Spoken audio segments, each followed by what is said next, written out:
Ontem o presidente Bolsonaro, ele editou uma medida provisória para pagar o auxílio emergencial não, o Auxílio Brasil, de R$ 400 ainda nesse mês. E, paralelo a isso, a PEC dos precatórios será promulgada fatiada, conforme a gente já falou aqui algumas vezes. O acerto foi anunciado pelos presidentes do Senado, Rodrigo Pacheco, e da Câmara, Arthur Lira. Aliás, a gente tem a fala do Lira a respeito disso. E anunciaremos agora a situação de promulgação da parte comum das duas PECs, que não sofreram alterações, nem na Câmara nem no Senado.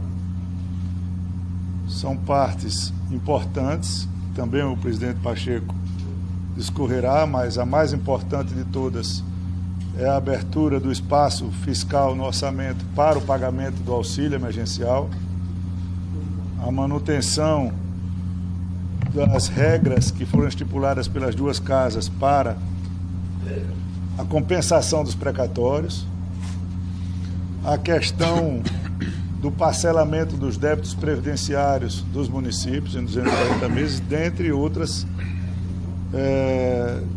textos comuns entre as duas PECs.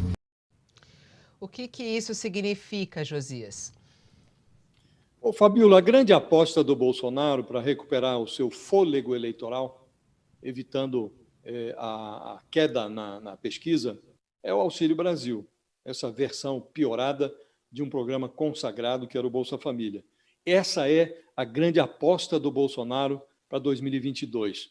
É contrapor ao histórico de preocupação com a política social do PT, do Lula, Bolsa Família, contrapor a todo esse histórico o Auxílio Brasil. E ele está conseguindo isso. Então, ele já assegurou, como a gente comentava aqui ontem, o pagamento da primeira parcela de R$ 400 para esse ano, assegurou por meio de medida provisória, conseguiu fazer isto porque a clientela do Bolsa Família tinha recebido, durante um período, o dinheiro do auxílio emergencial. Em consequência disso, a verba que era do programa Bolsa Família, essa não foi gasta. Então, tem lá um saldo que o Bolsonaro está usando agora para pagar esta parcela de R$ 400 antes do Natal.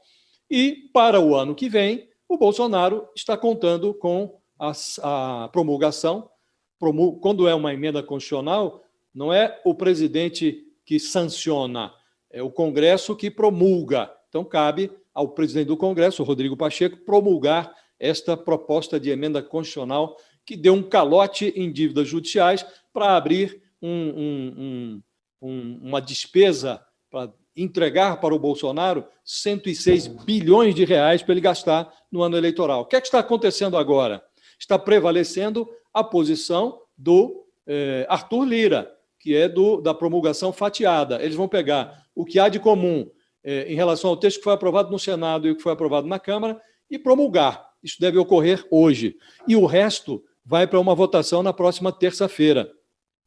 Se dependesse do Arthur Lira, isso seria jogado para as calendas gregas. Mas esse acordo de ontem à noite, o Rodrigo Pacheco disse que só promulgaria se a Câmara votasse na semana que vem. Então, eles vão votar na terça-feira. Mas não há nenhuma segurança de que a Câmara vá aprovar o que o Senado modificou na proposta que eles tinham aprovado lá atrás. O que é que está acontecendo precisamente? Eles vão promulgar o que há de comum e não é comum entre as duas propostas, por exemplo, aquela trava que o Senado tinha colocado para impedir que o Bolsonaro, que a Câmara, que os deputados utilizassem parte desses 106 bilhões de reais para pagar o populismo eleitoral do Bolsonaro, para financiar emendas secretas do orçamento, que agora são emendas semi-transparentes, e para financiar também a alta do fundo eleitoral, que os deputados estão tramando aí elevar para algo próximo de 6 bilhões de reais.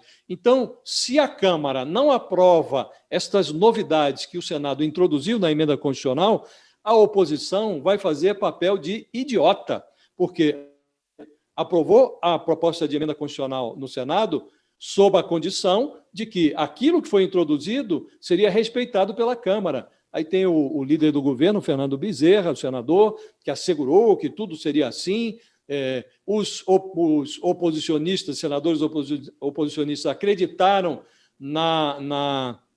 num aceno que tinha sido feito pelo Rodrigo Pacheco, de que não sancionaria, não promulgaria nada de forma fatiada. Então, tudo está desandando para a oposição. Vai ficar a oposição, se isso acontecer na semana que vem, a oposição fará papel de idiota, porque terá aprovado uma proposta de emenda constitucional que viabilizou o financiamento da principal ferramenta eleitoral do Bolsonaro para 2022, que é o Auxílio Brasil, e fez isso aviltando o teto de gastos, furando o teto de gastos, desrespeitando a lei de responsabilidade fiscal, ajudou na pedalada e não vai se beneficiar do ritmo que deu ou que pode vir a dar a campanha do Bolsonaro. Então, a oposição fazendo o papel de imbecil no Congresso, Fabíola.